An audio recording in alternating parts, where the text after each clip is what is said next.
You dare to talk to me like that? How dare you talk to me like that?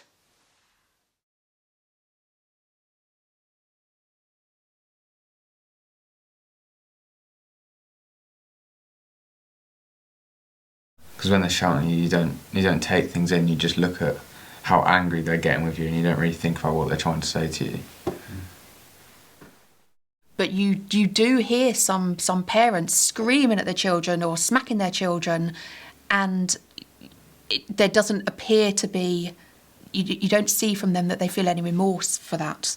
You are just so rude! I cannot believe how rude you are! I did not think I brought you up like that! The raising of voices, or the repeating of a phrase, just heightens the situation very, very, very rapidly.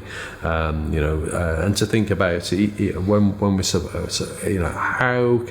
how can even as we are moving, support an individual whose arousal appears to be travelling in the direction of an emerging crisis, how can we give that person that sense of control through real choice rather than imposed choice or no choice at all? The way you speak to people! You speak to your brother like it, you speak to your father like it, you're lazy, you don't even wash anymore. Look at the state of you. You just loll around in your bedroom, on your Xbox, on your phone. I pay for all of that. I'm the one getting up to pay for all your privileges. And what do you do? It does take time. It can be really difficult if it's something that you didn't experience perhaps growing up. It can be very difficult if you've been led to believe that we don't negotiate with people, but actually talking to people, giving them a sense of agency, giving them a sense of control is ultimately so important.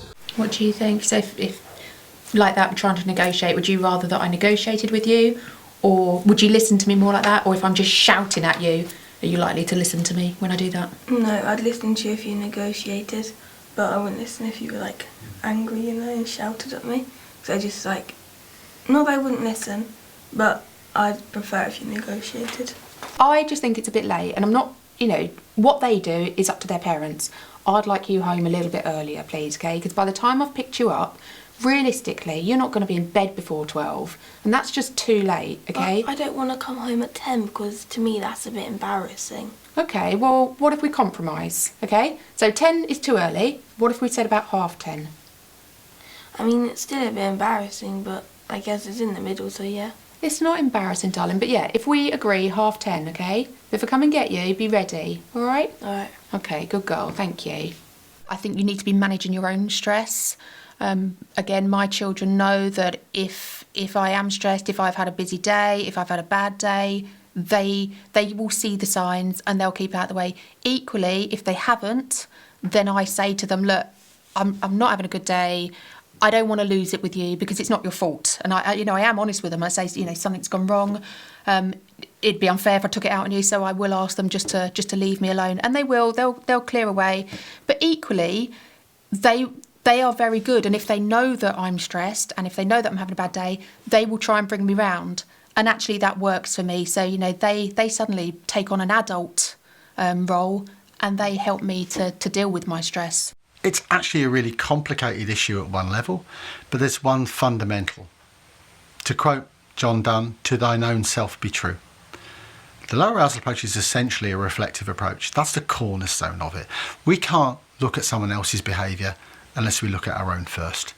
Something like 2/3 of all incidents, this is home at work, are triggered by us. How many times have you actually said, I caused that argument, or I wish I hadn't have said this, or I wish I hadn't have said that? Often we're consciously aware of the fact that we put our foot in it or that we inadvertently trigger incidents. But the opposite side of that is by approaching somebody differently, we can prevent incidents as well and situations. So I think one of the huge misconceptions and misunderstandings about the low arousal approach is we're not hippies, we're not do-gooders, we're not necessarily Buddhists, but it's an approach that actually says reflect, think first before you act. I never want to be in a position where I'm escalating an argument. that's not going to help anybody. Certainly not going to help the person that's having the issue, and it's not going to help me either. I don't want to now create a worst case or a worse scenario that now I can't get out of myself, and now no one can deal with this. So for me, I want to de-escalate the situation. I want to try and help that person to calm down. And if that means speaking to them or just giving them the space, just making them aware that I am there when they want to come and talk to me. And I like to think I use it with my own family as well. If the children have had a bad day, I can clearly see when they've had a bad day. And I'll sort of say to them, well, have a drink, have something to eat. Again, just a little bit of calm. And then I'll say, when you're ready, come and speak to me. And I'll potter around so that they know I'm there. So, and then they don't have to make this big gesture either of coming down and saying, Mum, can I speak? It will just come naturally because I'll just be around them for when they're ready. Should we shout at kids? My honest answer is no. Do we shout at kids? Yes. Are we perfect people? No. But we shouldn't see it as some kind of therapy or intervention. We raise our voices not just to control situations, it's because often we're angry. I can't stand it when people say things like, well, you snack a child, but you do it gently in a controlled manner. No, what are we teaching people when we're doing this? And if we want to create a shouty society, then shouting and arguing begets more arguing. So I actually think in principle it's got no place. I do a lot of work in care environments and others where you hear people raising their voices all the time without even thinking, what am I really trying to do here? So I think the principle is right. We should have a less shouty culture in general. Can anyone ever say, I will never do it? I think that's work in progress. But there's no educational or teaching value to shouting at people. There really isn't.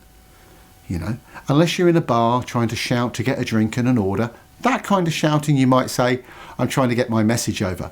But to control or correct people, never. It's a kind of narrative that's been going on for generations, and to be quite frank, it's Victorian in nature.